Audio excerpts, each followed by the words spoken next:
네, 다양한 글로벌 이슈들 어떻게 활용하고 해석해서 응용하느냐에 따라서 그 가치가 달라질 수가 있겠죠. 마켓 트렌드에서 도와드리겠습니다. 김종효 전문위원 모셨습니다. 안녕하십니까? 네, 안녕하십니까? 네, 어떤 글로벌 이슈 가져고 나오셨나요? 네, 최근에 BDI가 지속적으로 하락하고 있거든요. 방송 중에 몇 번 언급드린 적도 있었습니다만 이것의 원인을 한번 점검해보고 관련돼서 원자재주라든지 아니면 원자재에 투자하는 이 대한투자도 크게 흔들릴 수 있기 때문에 이에 대한 전망과 함께 투자 전략도 살펴보도록 하겠습니다. 네, 특히나 10월 이후에 좀 급격히 하락을 했었던 것 같은데 이유가 좀 따로 있을 것 같아요. 네, 먼저 BDI 지수가 어떻게 움직였는지를 좀 살펴보실 필요가 있을 것 같은데요.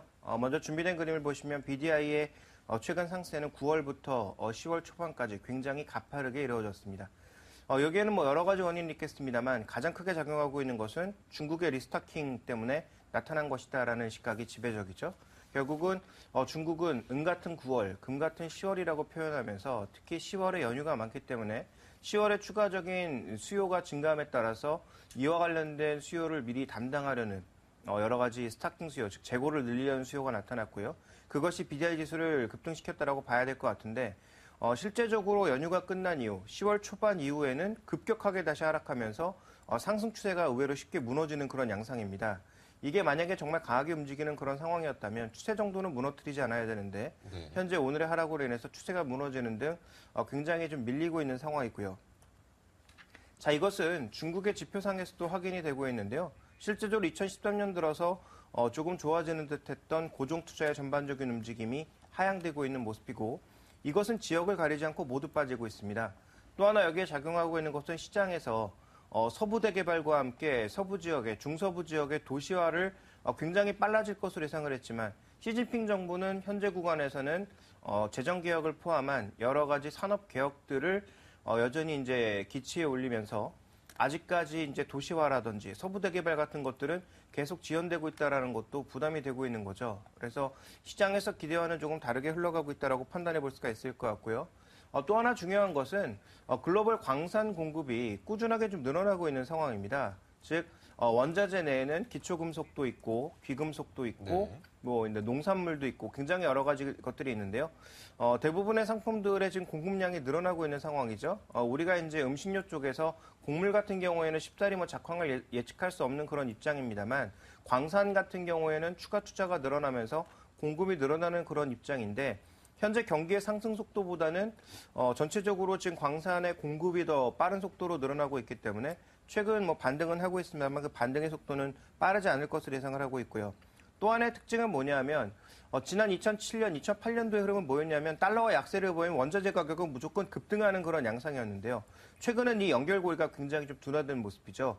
달러가 지난 10월부터도 계속적인 약세를 보이고 있음에도 불구하고 원자재 가격의 반등은 그렇게 생각보다 강하게 나타나지 않고 있습니다. 그래서 전체적으로 지금 BDI의 하락의 원인은 중국 쪽 원인이 가장 크다라고 볼 수가 있겠고 두 번째로 살펴봐야 될 것은 과거에 이어졌던 금융적인 요인, 즉 달러가 약세를 보이면 원자재가 강세를 보이는 이런 금융적인 요인들이 줄어들면서 현재 지금 원자재 가격의 상대적인 약세를 좀 이끌고 있다라고 좀 봐야 될 것 같습니다. 네. 자, 10월 이후에 BDI 가격, 벌크 운임 지수는 하락하고 있고 원자재에 대한 글로벌 수요는 그래도 상승하고 있는 상황인데 자, 이런 가운데 원자재 동향을 좀 더 자세히 짚어본다면 어떨까요? 네, 품목별로 한번 살펴보게 되면 굉장히 이제 차별화를 나타내고 있다라고 좀 봐야 될 것 같은데요. 아주 초단기적으로 그리고 연초 대비해서는 이제 수익률을 살펴보시면 지난 주간 수익률을 살펴봤을 때는 니켈과 은, 금 같은 것들이 급등하는 모습이었습니다. 그런데 원유라든지 뭐 커피, 천연가스 같은 것들은 급락하는 모습을 보이면서 주간 단위로도 분명히 시세 흐름이 크게 엇갈리는 모습이었고요. 연초 대비 수익률을 본다면 원유와 천연가스, 대두 정도를 제외한다면 모조리 마이너스입니다. 그러니까 최근에 반등에도 불구하고 주요 원자재들의 가격 상승은 좀처럼 나타나지 않고 있는 상황이고요. 그리고 조금 전에 말씀드렸던 니켈 같은 것들은 어떻게 보면 금과 마찬가지로 주요 원자재 중에서 가장 빠르게 하락했던 요인이었기 때문에 결국은 주요 원자재들의 흐름 속에서 우리가 살펴볼 수 있는 것, 기초금속 쪽에서는 가장 많이 빠진 게 지금 반등하고 있는 부분을 제외한다면 의외로 반등의 폭이 그렇게 크지 않다라는 것이고요.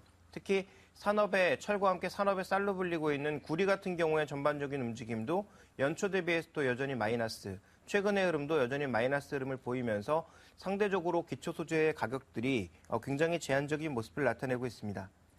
또 하나 살펴봐야 될 것은 이 소프트 원자재 중에서 원당과 커피 가격이 완전히 다른 방향으로 흘러가고 있는데요. 한 8월까지만 해도 같은 방향으로 주로 약세 쪽으로 움직이는 모습이었는데 원당 같은 경우에는 사탕수수의 최대 산지라고 볼 수 있는 중남미 쪽에서의 수급이 조금 어려운 모습을 보이면서 지금 수급이 달리니까 가격은 급등하는 모습이고요. 반대로 커피 같은 경우에는 브라질에서의 공급량이 늘어나면서 추가적으로 가격 하락이 나타나고 있는 국면입니다. 그러니까 주요 원자재들이 과거처럼 동일한 방향으로 흘러가지 않고 개별 수급이라든지 아니면 광산의 생산량이라든지 아니면 중국의 리스타킹 과정에 따라서 각자 따로 놀고 있는 상황이기 때문에 주요 원자재 가격을 과거처럼 달러 약세 국면이기 때문에 모두 올라갑니다. 또 BDI 강세로 인해서 모두 강세를 보일 수 있습니다라고 판단하는 것은 오판이 될 가능성이 높다라고 보여지고 있습니다.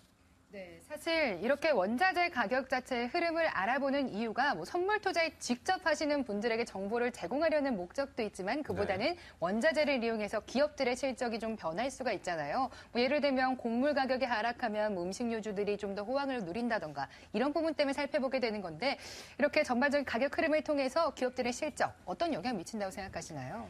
일단 가장 중요하게 살펴봐야 되는 것은 대안 투자를 하시는 분들, 즉 원자재 쪽에 대안 투자를 하셨던 분들에게 당부드리고 싶은 것은 지난 2006년도, 5, 6년도에 나타났던 2000년대 중반의 그런 영화는 다시는 없다라는 것을 먼저 말씀드리고 싶습니다.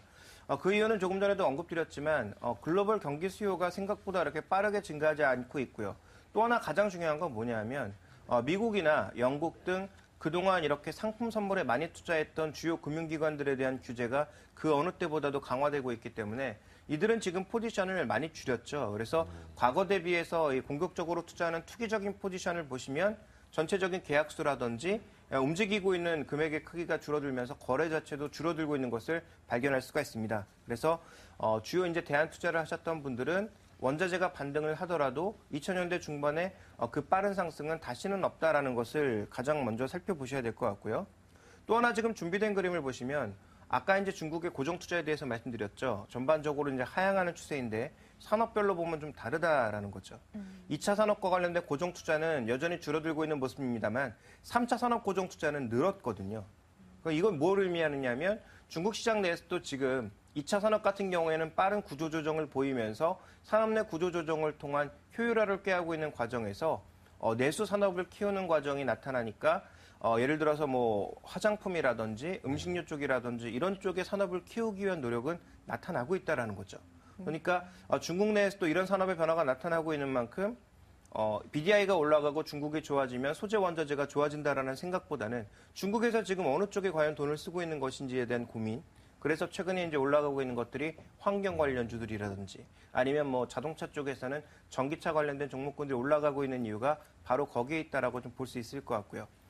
자, 그리고 이제 개별 기업별로 봤을 때는 실적이 굉장히 엇갈리고 있습니다. 주요 원자재 가격이 빠지면 원자재 관련주들의 입장에 있어서는 원가가 줄어드는 거 아니겠습니까? 네. 그러면 수익이 늘어야 됨에도 불구하고 그 전방 산업의 시황에 따라서 또 굉장히 엇갈리고 있거든요. 그래서 원자재 관련주의 대표적인 종목군들이 뭐 조선, 소재, 해운 뭐 이런 종목군들을 좀 많이 꼽아볼 수가 있는데 이들 종목에 대한 투자적을 말씀드리자면 어제 이제 현대중공업의 실적이 별로 안 좋았지만 최근에 이제 업황이라든지 이런 부분들의 개선을 우리가 좀 고려해 본다면 조선주 같은 경우에는 빅3를 중심으로 장기적인 대응이 좀 가능하지 않나 정도로 판단을 하고 있고요.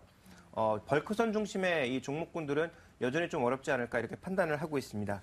지금까지는 이 중국을 저희가 한 가지 지표로 삼으면서 원자재 투자를 좀 어떤 방식으로 투자를 하지 않았습니까? 그렇다면 지금부터는 어디를 살펴봐야 됩니까?